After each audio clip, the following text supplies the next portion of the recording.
Some women are simply born rich, confident, and naturally magnetic to their desires. Let's be clear, this podcast is not for them. However, if you're a soul-driven, visionary, or entrepreneurial woman who's been on a mission to learn how to create a better future bursting to come out of you, welcome to my world. I'm Jo Warwick, and this is Rich, Sexy, and Free. I've dedicated most of my career to helping women get to their core power and unlock the missing pieces for their own unique success. You may already know me as the author of The Big Book of Love. With 30 years experience in psychology, embodiment, manifesting, and energetics, we will be exploring together the keys to becoming rich, sexy, and free. So if this excites you, don't forget to like and subscribe on your favorite platform so you can stay up to date with the podcast. Hi everybody, it's Jo Warwick and we're diving into today's episode of Rich, Sexy and Free. And I'm super excited. I have a very special guest with you today. My first ever showcase episode on Rich, Sexy and Free. And we're going to dive into Crystal's wisdom and what she'll be sharing on this episode. Crystal, it's lovely to have you here. Please introduce yourself to the audience. Thank you so much for having me. My name is Crystal Robinson. I am in the USA, in Massachusetts, just south of Boston. And I'm a transformational coach, a national health and wellness coach, certified. And I'm also a Chopra coach, Deepak Chopra. I've been trained in his group. And the reason that I did all that coaching and all that training is because after over 30 years in the engineering field, culminating as a vice president and managing and being in the corporate world, I realized that I was called to something else, dealing with my own health issues throughout my life, culminating in a brain tumor. I was woken up, kind of slapped in the head, literally. I had that brain tumor removed and it changed everything for me. And now all I want to do is help others change. Health and wellness, mind, body, spirit, all the connections and how to heal yourself from within through all life's good, bads, and uglies. I love that. And I love that what you particularly are bringing forward is that full holistic approach. And as my listeners will know, I'm a big fan of that. So I'm wanting to dive in and find out a bit more from that journey of your own. I know that there was a healing journey for yourself. So if you could share with everybody, what did you do to help yourself move from what could have felt like a massive disempowering rock to the bottom? What did you do to take yourself on that journey into empowerment? I was actually put on that journey before the brain tumor. Okay. And I was put into kind of dark space where we all end up in a hole. And it was medical traumas that was happening over and over for me. And I was put into a place where I was on medication. People would say I had a nervous breakdown, massive anxiety, panic attacks, like all of that, like literally just didn't know how to live. And I had to kind of start reevaluating everything about my life. I was a working mother, very busy. I had all of these different things to do, but nothing I did was around myself. Everything was around everyone else. It was all around what you had to do to be the perfect career woman, be the perfect mother, be the perfect wife. It was all around what others' expectations were of me and what I was supposed to put forth, almost like the Martha Stewart picture. And I didn't realize it until I was in that hole where I was and what I was doing. And I really had to start thinking, okay, what is really important to me? And how do I love myself? And really going into like the things that I was grateful for. That was a huge part for me. Connecting with other healers, just reading and listening to all the different podcasts that I could find, connecting with different healers, then getting their books and reading them and learning all the different ways other than traditional Western medicine. For me, I wanted to learn all about the other ways that we can heal and just get myself out of the rut I was in. And dance was a huge thing for me. I love a bit of dance. That's definitely been an important part for me on my journey. What kind of dance did you lead to? Your own just expression, or did you go down the route of a particular dance? I went into ballroom dancing. Oh wow! I took a lesson And then traditional form of me, I dove right in, both feet, everything, competitions, shows, Oh, all of it. And I absolutely loved it because it occupied my brain and my body at the same time and just gave me immense joy. mm, And the community around it, I met so many people. I have friends now for the rest of my life in this community, and all different walks of life, all different cultures. And I still go and see them while they compete. I'm not currently competing right now, but I have and I will again. It's just a fun community, and it is all just for you. I love that. And as you said, it brings you immense joy, which I think we can both agree is probably a profound element of healing and taking that Mm. journey. So when you found ballroom, was that before so that was before the brain tumor? It was. I actually gave a performance weeks before it was found out and wondering why my balance was all off. My Mm. balance had been off. I had been working out at the gym with a trainer, working on that. I had been practicing all this time. My choreography was actually done by Tony Dovolani. I worked with him and he did the choreography for this cha-cha I did. I was all excited, but I still wasn't right. And this was already after dealing with lupus and healing from that and going through that whole process, which brought a lot of my holistic healing practices that I had learned and got off of all kinds of medications. And I did this dance. A couple of weeks later, found out I had a golf ball sized brain tumor in my head. Wow. Wow. And it's interesting because at that moment you had found joy. You had found somewhere that was an expression. You were clearly flying. You were fit or felt fit and healthy and found community and all of that. So how did you feel when you discovered about the brain tumor? It was almost like, okay, this is just another thing. Oh, It's okay. another thing, right? And because I had dealt with so many things with the lupus, that took years to work through, figure out what it was, get Mm, off of medications, on medications, off of them again, and really finding what worked for me healing wise. When the brain tumor happened, it was almost like, okay, what am I missing? mm, yeah.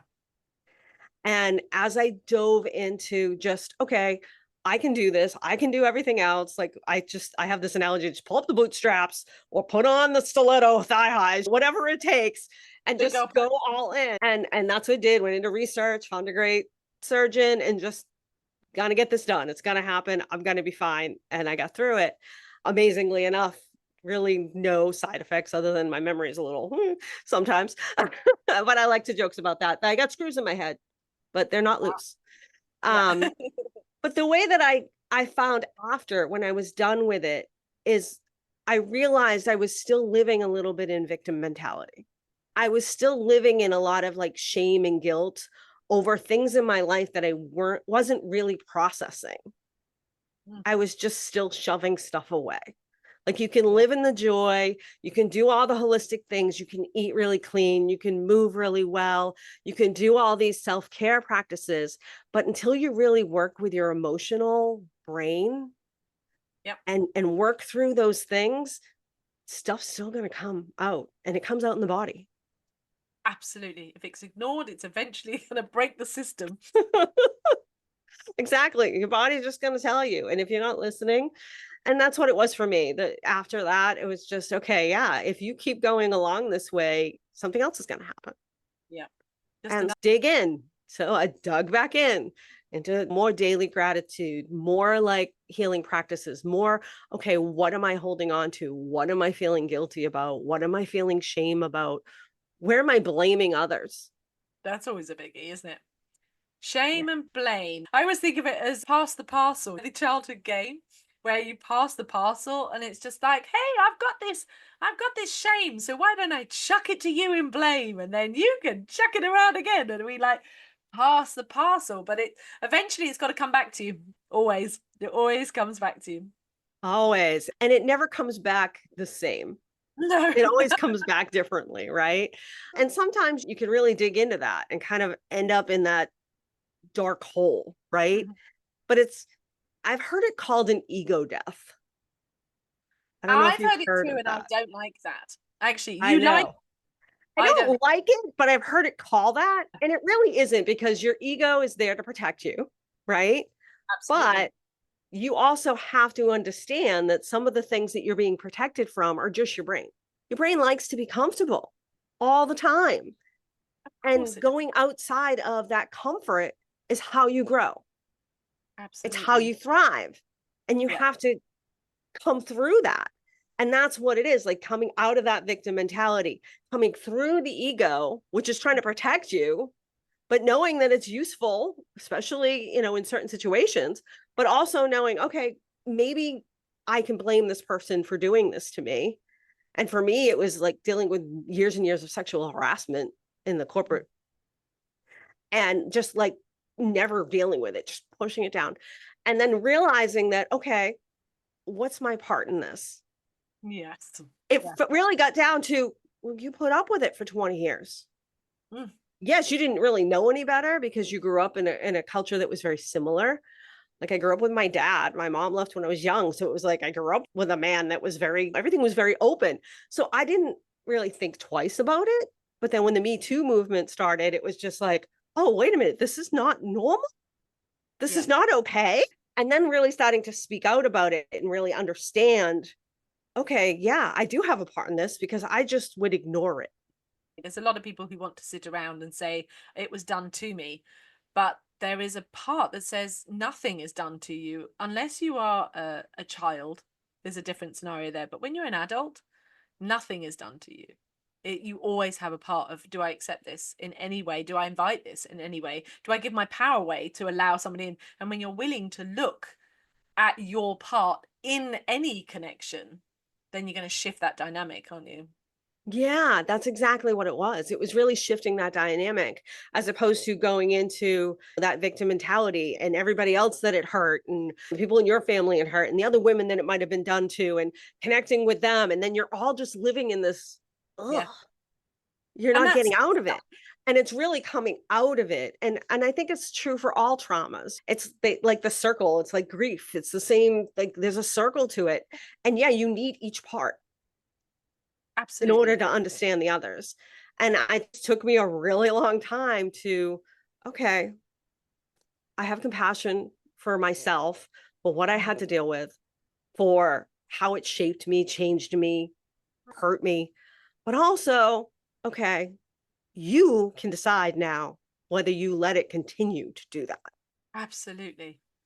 What do you want moving forward? Because I think that's the most disempowering thing about being in the victim mode is that it keeps you, you're doing it to yourself. I know when I reviewed my own life and was going through all my work, etc., that looking at myself, there was a point you're going, well, this happened and this happened and this happened when I was a kid and these things happened. And yes, I made choices of these relationships, but then I just basically, my worst abuser was me.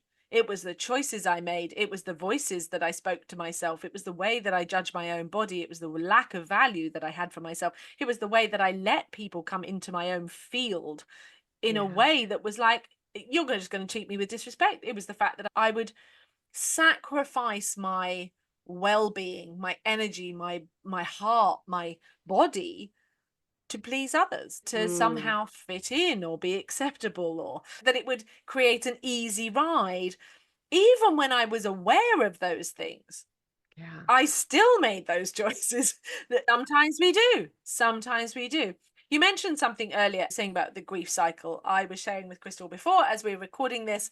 I am currently sitting in grief and joy and love and gratitude because my dog has passed. And when you listen to this, there is a previous podcast about that process. But as we were recording this, I'm reflecting. It's only been a couple of days, but the one thing that has been very clear to me, the celebration of the fact that in the past, if there has been grief, I have grieved for other things because my cupboard inside of me, my emotional cupboard, was full of unexpressed grief, heartbreak about my parents, heartbreak about my childhood, heartbreak about my life experiences, disappointment, pain, things I hadn't expressed, and other losses. Because my survival mechanism in the past would be to put it in the back cupboard when we don't deal with that. And what I'm celebrating in this moment, yes, this is a huge loss for me. A love affair of nearly 15 years, a soul partner, a playmate, a best friend, a teacher, a master who has taught me about how to live in life and who saved my life more than one time when I really didn't want to be here, when I had been in those dark, dark moments when you don't know how to get yourself off the floor. But the difference, I feel no past grief.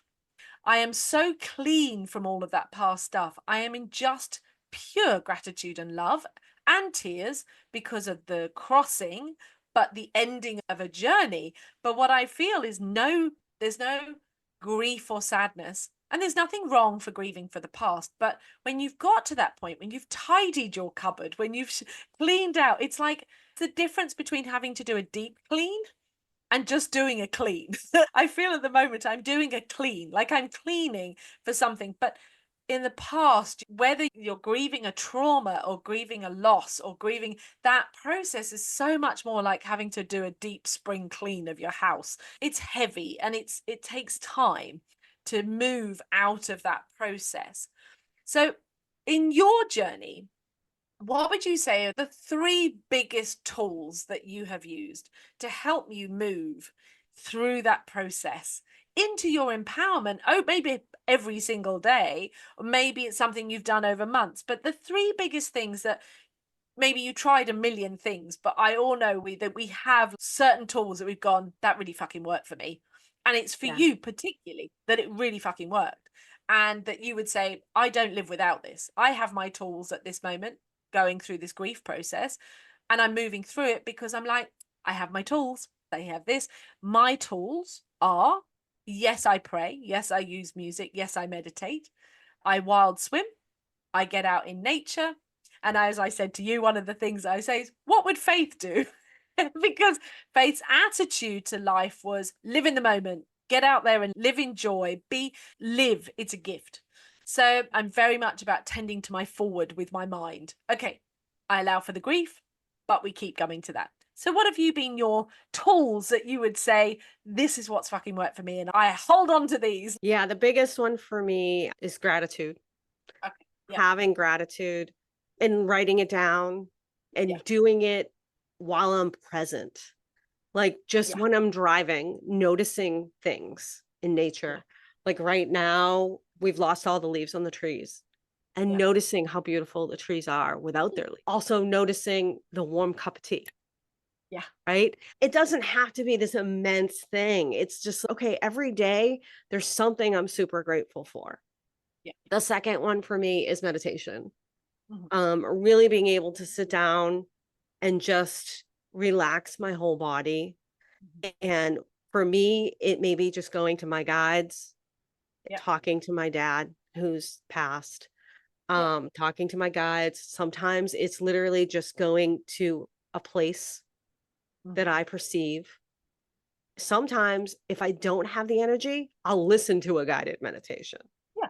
right? It depends on the time, but that always centers me and brings me back to my own body and my own place. So that's a spiritual mind body connection for me to pull all three together. And dance, Yeah. dance. Like even if I just go to, a party and meet up with people that I've danced with and just realizing that how fun this can be and just relaxing and having joy and moving your body and laughing, and it's just so amazing. But I also love to get out in nature. I love to swim. I love to Yeah. kayak or paddleboard when the weather is good. But Yeah. yeah, being active and appreciating my body and just being super creative. Those things are super awesome for me. Like whether it's drawing or painting or diamond painting or something, like just Yeah. using your creativity is super important for me to bring me back into myself. I love that. Singing is a big one for me. I would say Mm. I love to dance, but I would say singing is more important to me. It's been the biggest thing in my life. It's always when I'm most aligned, singing out my feelings. But I think anyway that you can express all the gamut, like the whole gamut. And I think that anything that raises my vibe, I can sing out. Sometimes you need to put on a really sad song and sing with it. And other times Mm. you need to put on a really rageful song and rage with it. And I would absolutely, a lot of my clients over the years, I've got them to jump up and down to Rage Against the Machine. And that movement of your body and shaking it. And I did conscious dance for quite a lot of time, and I really enjoy that too. But I think that thing of just letting yourself be and have that full expression. It's somatic, It's right? so The somatic. It's so, connection with your body and your emotions together at the same time. yeah, and brings you right to that now that Eckhart Tolle talks about very much. There Yeah. really is only the now. There's nothing else. And that it's no guilt at this moment. It's so funny. Accepting that it's okay that I feel joy, even though I may be crying in the next half an hour for 5 minutes. I'm feeling joy. I feel absolute gratitude and appreciation and love. And then the love needs to move through me, which then makes me cry. But that's okay too. It's like, That's okay too. and it's no different to that process of healing. And I think as women, particularly, we've been so conditioned, not just us, I know men too, but I'm just thinking about women are very much, we can be like the ocean and given permission to just fully just be in that Yeah. moment of going, 1 minute I'm laughing, 1 minute I'm crying, 1 minute I'm just whatever the expression is, that's okay too. It's like when you get to do that, you're like, but I know my center point. My center point comes to me because I allow that. I just let it flow through me and just let the weather be the weather. And then quickly I return to who I am and I move forward. Yeah. And the other side of that is when you don't do that, Oh, is when those emotions get suppressed and they become other things. Right. So absolutely. just realizing that, yes, I remember going through massive grief when my father passed because it was unexpected. Pulling up the bootstraps and just doing the things and being okay with it and then laughing about, the memories and all of that. And then wondering, are people going to think there's something wrong because I'm not crying 24/7?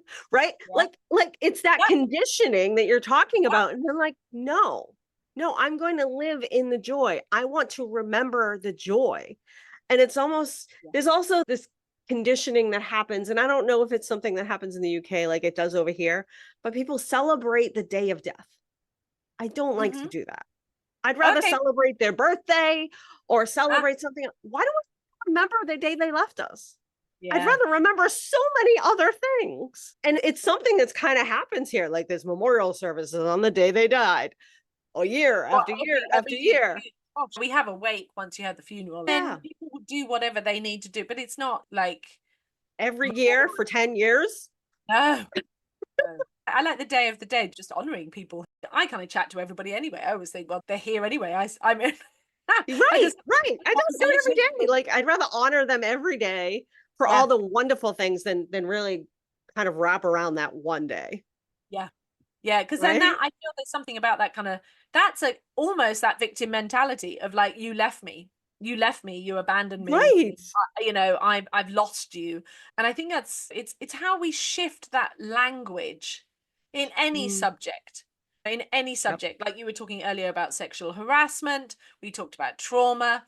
These are Yeah. all places where you can sit in a language that says, I'm a victim, or I Mm, can change the way I say it. And from the moment that you reframe it mm. to give it a different language, even just softly, you get to move in a different direction. Yeah, it's almost like you almost just love that place, have Yeah, compassion for that place, yeah. but just pivot a little bit. Just pivot, just soften the edges and take this, Yeah. because otherwise you're just Have stuck, aren't you? compassion for, okay, it's okay. Okay. But what about this? Yeah, yeah. And forgiving ourselves for where we've been. I truly believe there is a journey as I sit in this point in the time that, my Faith was her name. Mm, But in that time, how much I've changed and how my mind has changed, how much my body's changed. Of course, I've got older, but just also my attitude. But the funny thing is, I find myself thinking my attitude now is far more like the attitude I had when I was a kid. It's the me, the real me, the real you, not the me. authentic.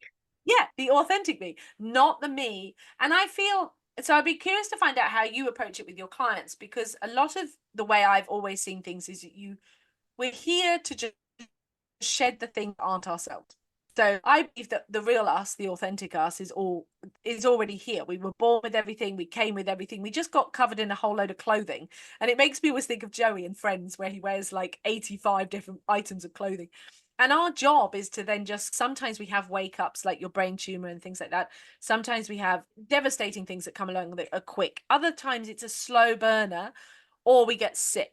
And we're told to go, you got too much clothing on. The real you can't breathe. It can't come out. It's just buried under all this crap, whether it's yours or Yes. somebody else's. And yeah, I wonder how you approach it with your clients. How do you see it for them to bring out themselves in this transformational journey? Very much similar, like your analogy of the clothes. It's for me, it's like the onion, right? You have the multiple layers of the onion. Yeah. And when you first start seeing a client, whether it's for one thing or another, it always comes back to their relationship with themselves. Mm. People will come to me because they want to talk about nutrition and lifestyle and get off of medication. And we're talking about relationships, which comes back to them, Yeah. right? Comes back to their mindset around what's happening for their lifestyle, for things that are happening in their life, and where are they rooted? Yeah. Where is that mindset rooted? What is that limiting belief that we're not questioning? So for me, it's let's question everything. Is everything that you say or think 100% true? It's not. No. I would say it's probably 1 out of 10 that's true, Yeah. right? And a lot of times people don't even question it Yeah. until somebody else does. Yeah. Yes, really looking at where that's rooted in you, whether it's really a limiting belief or just something that is really a core belief, right? There's a difference between your core beliefs and what drives you authentically as a person, as opposed to the other beliefs that are surrounding it that you're not questioning, that really are just that extra clothing or the extra layers that you don't need. Yeah. Yeah. I like that. It's very transformative when you start asking the questions about that. Well, why do you think that? Yes. Who said? Yeah. Is that 100% true? And does it feel true to you? Right, right. And where do you feel that in your body? Does Yeah. it feel good or Yeah. does it not feel good? Right? That makes a difference, because if you say a sentence or a specific belief and then maybe it's not for you. Asking that question, does it serve you to hold on to that? I think that's such a good question to be able to ask yourself. Yes. Because even if you're saying it's not true, or I want to believe it's true, or it feels bad, it's like, but does it serve me? Does Right. it serve me or protect me in Exactly. some way? I noticed even with this grief, it wants to, there's an old conditioning that wants to come up, that, and it's not mine, it's other people's, that idea again that we're supposed to hold on to the grief. It will give me something. If I hold on to this grief, I will still hold on to her, or it will give me some sort of badge of honor or something like that. It Yes. will protect me from love itself or getting hurt again or anything like that. It's being able to be aware of yourself, of going, does it serve me? And sometimes it's okay, isn't it, to say, well, actually, it serves me at this time.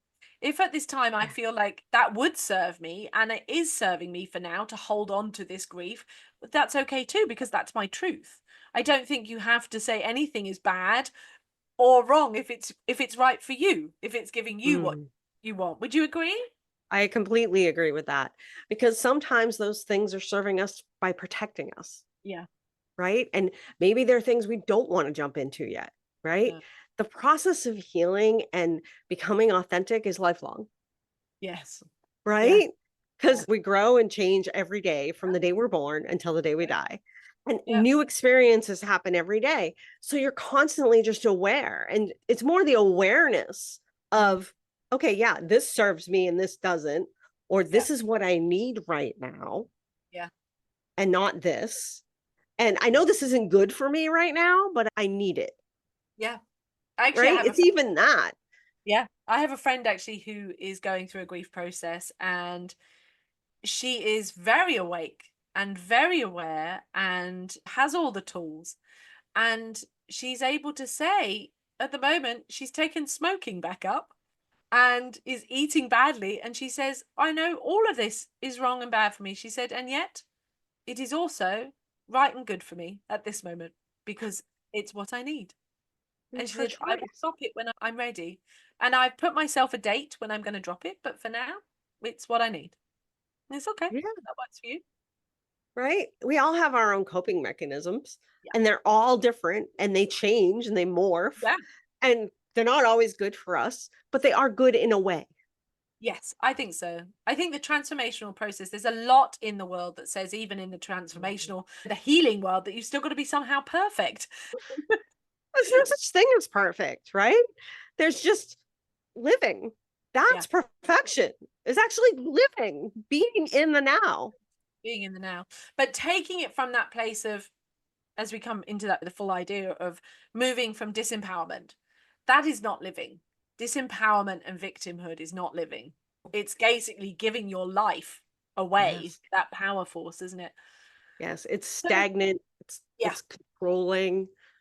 Yeah. It's energy that's not moving anywhere. It's like a Mhm. stuck pull, and you're waiting. And then you feel like you're waiting as well. That's all those thoughts, isn't it, that come up. You feel like you're waiting. You feel like you can't move forward. You feel like you're behind a glass. I always remember the feeling of being behind a glass window, that mirror Yeah. feeling. I can't get out. And that is all part of it, because it's telling you the energy is just not moving anywhere. It's not going anywhere.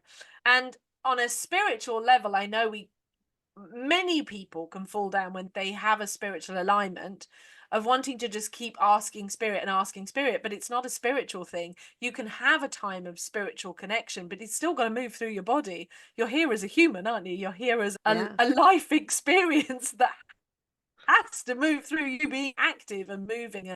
So if I was your client, I'd love you to, just for a moment, show off maybe a bit of yours so people can really see what you do in your methods. Sure. I'm definitely open to that. So when a client comes to me, I always like to take them through a short little grounding. Okay. Would you be open to that? Always. All right. Always. Yeah. So let's just connect into our body. Okay. So just close your eyes for a moment and feel your breath in your body. Feel the inhale and the exhale.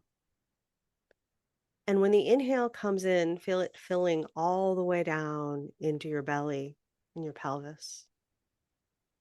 And when it exhales, feel it contracting and releasing out of your body. Feel that gentle movement connecting with every cell. Feeling your shoulders relax and your facial muscles and your neck and your jaw. And then connecting in with your heart space, knowing that you are safe and loved.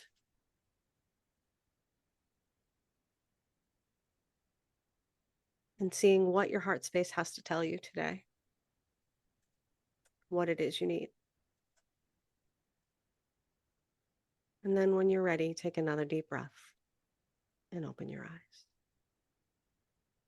I hope when everyone's listening to this, they do it for themselves, because it's really beautiful just to take that moment. So what came up for you?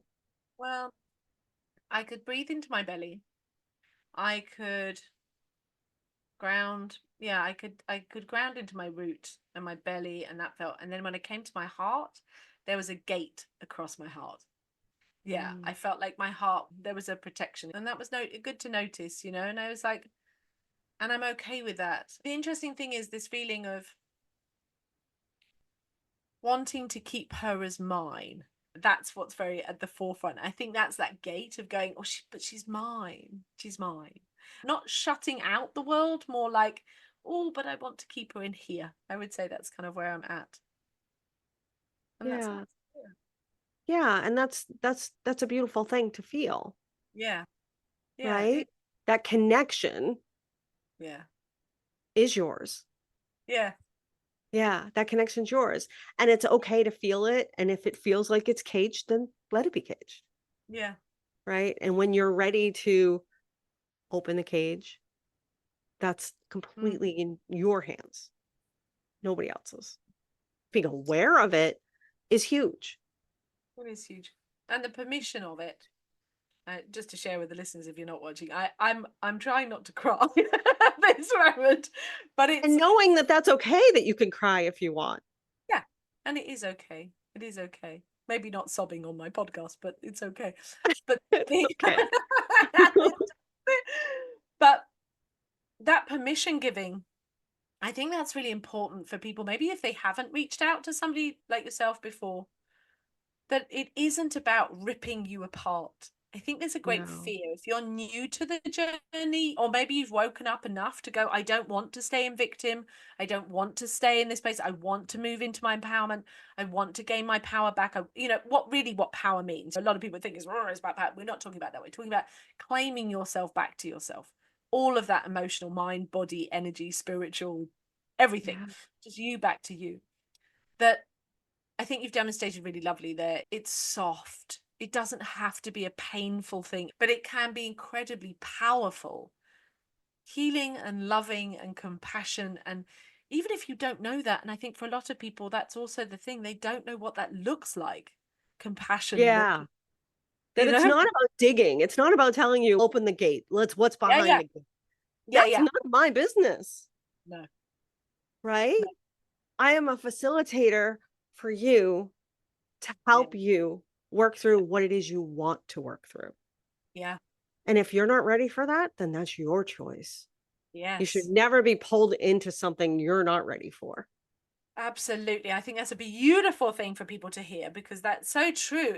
There's so much of that. Let's get it Let's sorted. sort what you want to sort.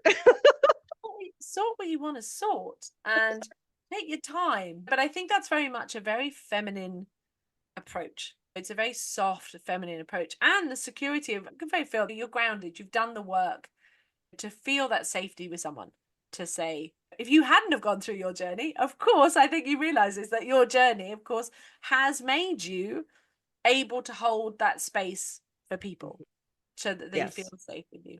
So as we, and I know we could continue and continue, but I think we've had such a beautiful rounding of this. We talked a lot about gratitude. So Mm. I'd love to know, what are the biggest things you are grateful for or appreciative of the journey that you've been through, the hardships that you've been through, that has brought you to where you are now, and the purpose that you're living in the way that you help others, as well as your joy of dancing and all of those things. But Yeah. what are the biggest things that you are grateful and appreciative, the other side of the journey? My resilience, finding that and Mm, understanding it's always been there from mm, very young childhood and everything I dealt with, and really understanding that no matter what life throws at me, I can handle it, yeah. right? That resilience, super, Mm, super grateful for that. The it's kind of it's awareness, but it's also just the understanding of emotions. mm, Really, really tapping into like when I'm ignoring my emotions, my body tells me and yeah. listening to my body. And a Yeah. lot of times I would not do that. I would just ignore it. Oh, you just have a headache. Oh, this just hurts because of that. But now I know when my body's signaling me there's Yeah. something I'm not processing or something I'm holding back that I need to work through. Yeah. And then I Very. start thinking, okay, what happened in the last 24 hours? So that awareness is super important for me now. And I'm really grateful for it because I wouldn't have had it if I didn't go through all of the muck. Yeah. And then like that also the sense of my body, like really tuning into my body and being grounded. I know what to eat, when to move, Mhm. all of those things. And I wasn't always there. I would just do whatever everybody else was doing. Yeah. Yeah.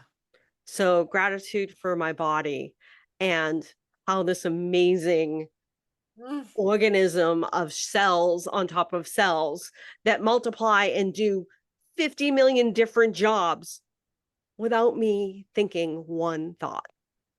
yeah. I think that's such a beautiful thing, isn't it? That honoring, getting to that place when you can honor your body. I remember the reason I wrote my first book was because I always wanted a manual to life. And in that journey, since writing my first book and the outcome of all of that journey. But the thing is that we were all born with a manual. We just live in it. It's here. It's just we have to learn how to Here. read. Here. It's like here. you came with it, but do you know how to read the language of it? Do you actually listen to it? And as you say, this is a fucking miracle. A body is a miracle, and yet we beat it up for being like judging it in any way. And yeah, I think that is such an incredible thing, isn't it? When you have recognized that resilience and the listening to yourself and knowing that body. And when I was saying goodbye to Faith, one of the things is actually so appreciative of her beautiful body, her fluffy, amazing body that gave her the chance to be here, and that was so healthy and so good. And that journey, of course, teaching myself, loving this body that's not perfect. It's different to what it was when I was younger and fitter and different. And I'm still fit now, but I'm not the same size. And I'm in 49, and it's different to what I was when I was a teenager and a 20-year-old and all of that. And yet more in love with my body than I've probably ever been, and more grateful that I have this amazing body to experience all those things that we've talked about: movement and taste, food, very, very important, the joy of food, and just all of it. Grateful to be alive. So it's been so beautiful. What would be your last words to the audience, to our lovely listener? What would you like to share with them as your last thoughts for today? Oh, my last thoughts is to take the cue from both what Jo and I had to say. Listen to this vessel. Yeah. Because it has so many lessons to teach you. Yeah. You just have to listen. Absolutely. And that you have permission to do that. I think if they take anything from today, is that the world has changed. That idea of conditioning to survive, because that is a survival mechanism to not listen, but you get to listen. It's your body. Nobody else is going to listen. Nobody else can hear it. Nobody else can hear what your soul wants, what your body wants. There's only you. Exactly. The doctors don't know what you're feeling. Your spouse doesn't know what you're feeling. It's you. Yeah. And maybe perhaps from today, that if you have been struggling and maybe you wanted me to take that step, or maybe you've been always looking to traditional methods of hoping that the doctor could give you the answer or the painkiller or the pill to avoid, and you're deciding you want to do something else, as you've heard from Crystal's story, she's clearly experienced quite a lot of that, of recognizing, then coming into how to shift from that disempowerment and into the empowerment of listening to your body. Where can they find you, Crystal, to get in contact or find out more about your work or some of your content and stuff, so they can check you out? So they can find me on social media, on Instagram, Facebook, LinkedIn, under my own name, Crystal Robinson, and also under my company, which is Crystal Moon Holistic Healing. It will all be in the show notes. Crystal, it's been an absolute delight to have you here. Thank you. It's been a lovely conversation. I very much enjoyed my grounding, so thank you for that. And yeah, it's been absolutely brilliant. So thank you so much for sharing and being our first ever showcase on Rich, Sexy and Free. Thank you so much, Jo. It's an honor to be part of your podcast and to be your first showcase. I really enjoyed speaking with you. It's been great to connect with you today. But before you leave, if you haven't already, don't forget to come and be part of the community. And if you want to find out more about how I can help you personally, or check out any of my books, products, or coaching packages, just simply go ahead and visit richsexyandfree.com. And I look forward to seeing you next week on the podcast.